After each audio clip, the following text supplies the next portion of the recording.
Good morning, everyone. It is an honor to welcome you to this seminar on the prevention of exercise dependence. My name is Itsaso Leunda, and I am a researcher in sports science. Today, we will explore together a topic of great relevance in our society today: how to maintain a healthy relationship with physical exercise. Exercise is a powerful tool for improving our physical and mental health, but as with anything, it is possible to overdo it. Dependence on exercise can have negative consequences in both body and mind. Our goal today is to better understand this phenomenon and discuss effective strategies to prevent it. Throughout this seminar, we will analyze present studies, share experiences, and discuss best practice to promote a healthy balance. I hope this session will be informative and useful for all of you.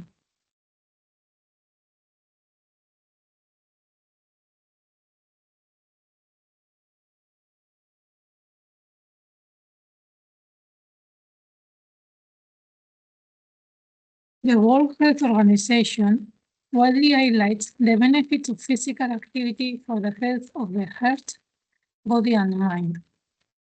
However, it is important to note that the WHO does not address in detail the potential problems associated with exercise physical activity. According to Oki et al., although physical activity has numerous benefits, the upper limit at which it remains beneficial and safe has not been clearly defined. Currently, there is no general guidance of maximum levels of physical activity participation. This means that although physical activity is essential for a healthy life, it is possible that in some cases, excessive exercise can lead to health problems.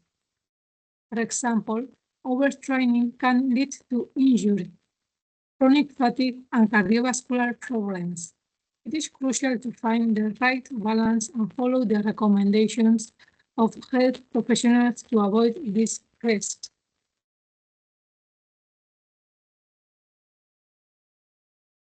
The implementation of an exercise-dependent prevention program targeting children and young is a crucial initiative that aligns with several sustainable development goals of the 2030 Agenda. For example, 3.1, ensure healthy lives and promote well-being for all at all age. 4, ensure inclusive and equitable quality education and promote lifelong learning opportunities for all. 5, achieve gender equality and empower all women and girls. 11, make cities and human settlements inclusive, safe, resilient, and sustainable. And 17, strengthen the means of implementation and revitalize the global partnership for suitable development. I will now give you a brief introduction to the topic of exercise dependence. Exercise dependence is a maladaptive behavior characterized by overtraining, loss of control over exercise behavior, and negative physical, psychological, or social consequences. Initially defined by the absolute volume of exercise, it is now described by the degree to which it negatively affects fundamental areas of life, such as work and family, and persists despite these consequences. This dependence is not recognized as a psychiatric illness in the Diagnostic and Statistical Manual of Mental Disorders, or in the International Classification of Disease. The American Psychological Association states that more research is needed to clarify the characteristics of this dependence in order to be able to introduce them and publish them in the reference manuals. Addiction consists of a number of common characteristics which will allow differentiation between behaviors that will constitute dependence and those that will not. The Griffiths component model of addiction, which includes the components common to all addictions and necessary for their diagnostic. For example, mood modification and conflict. Griffith justified that all these components have to be present for a behavior to be considered addictive. Experts in the field justify that exercise dependence can be considered an addictive behavior as the symptomatology is similar to other addictions, such as tolerance and withdrawal. In recent years, there has been an increasing number of publications of exercise dependence. The incidence of dependence varies by sport and study. Prevalence range from 4 to 16%. It is one of the highest in endurance sport with 14.2%. An interesting finding for us is the prevalence of exercise dependence among sports science students, 6.9%. One of the variables for understanding addictive behavior is emotional regulation. This, according to Vizcarra and Skoda, is the ability to adequately manage emotions. For their part, Gratz and Römer define emotional regulation through 4 characteristics: awareness and understanding of emotions, 2, acceptance of emotions, 3, ability to control impulsive behavior and act in accordance with desired goals during negative emotions, and 4, flexible use of emotional regulation strategies appropriate to each situation to achieve personal goals and meet contextual demands. These authors add that the lack of any of these suggests difficulties in emotional regulation. Authors found that difficulties in emotional regulation predict both substance addiction and non-substance-related behavioral addictions. Exercising can improve our mood and make us feel good, but these benefits are temporary. To keep feeling good, we often need to exercise more over time. In summary, exercise can be a good way to manage negative emotions, but be careful not to rely too much on it to make you feel good. In summary, exercise dependence shares common symptoms with other addictions, both substance and behavioral. Although physical exercise can be a healthy tool for coping with stress, its abuse can lead to negative consequences similar to those of other chemical or behavioral addictions. This dependence is difficult to identify due to its positive image in society in its association with healthy habits.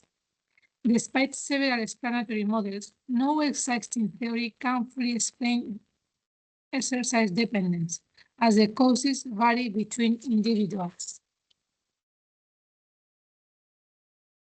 Individual risk factors, both biological and mental, increase vulnerability to addictions, including exercise addiction, low self-esteem, low self-concept, and difficulties in decision-making are personal factors that can be influenced by the immediate environment. Beliefs about an activity and the influence of microgroups such as family and peer group also influence risk perception. The combination of a weak personality, an inattentive family, and poor social relationships increase the risk of addiction. In terms of protective factors against behavioral addiction, high self-esteem, decision-making skills, assertiveness, values, and social skills stand out. These elements influence self-confidence and positive interpersonal relationships.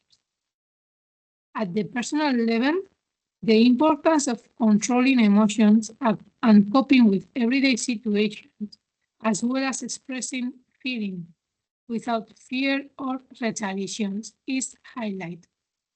In the social context, communication and family, school and work relationships are fundamental to prevent addictive behavior. It is essential to establish rules of coexistence and respect in the family environment, especially for young people. The protective and risk factors identified by Russell and Talman are key to addressing addiction in a target population. Adolescence is a critical stage for development of risk behavior due to the lack of self-control. Risk factors include dysfunctional families, dropping out of school, and inadequate management of emotions. Protective factors are family structure, educational policies, promotion of self-care, and self-esteem.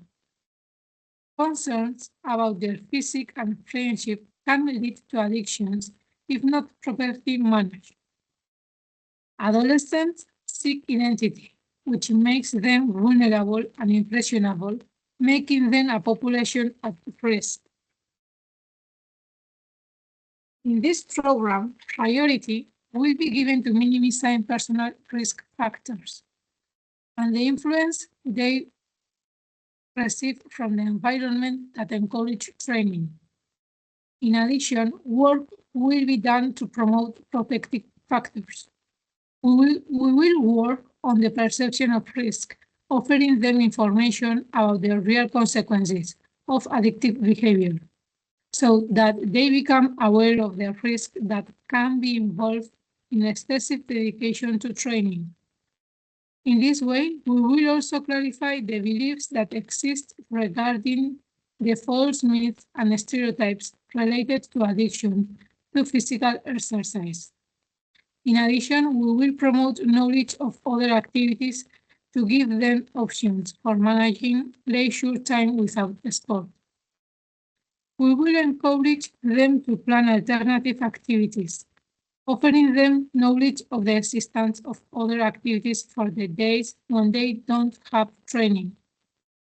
To this end, we will work on self-control in the use of free time. Relate with this, personal coping skills will be strengthened in order to manage the desire to behave through the capacity for self-control, assertiveness, the capacity to make decisions, and self-esteem. They will also work on the awareness of their action for a correct resolution of problems and management of emotions through social skills. Finally, they will be provided with strategies for the ability to foster an appropriate climate for fluid and effective communication in the immediate environment and to strengthen the network of personal relationships.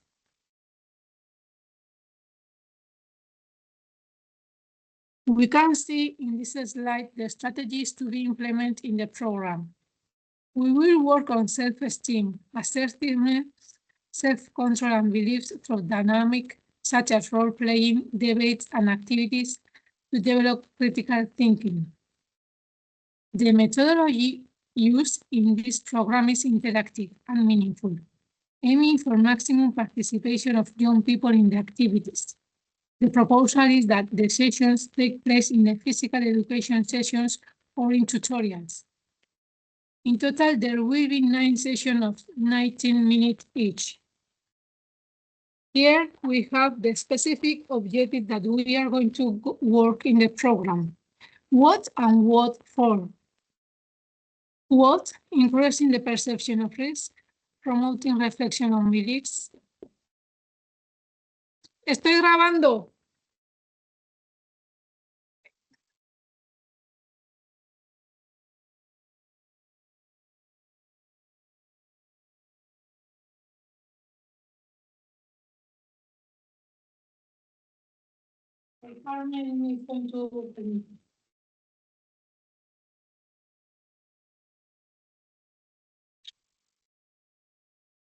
Identify inappropriate behaviors related to exercise addiction, training personal coping skills, working on self-control in physical exercise, and strengthening social skills.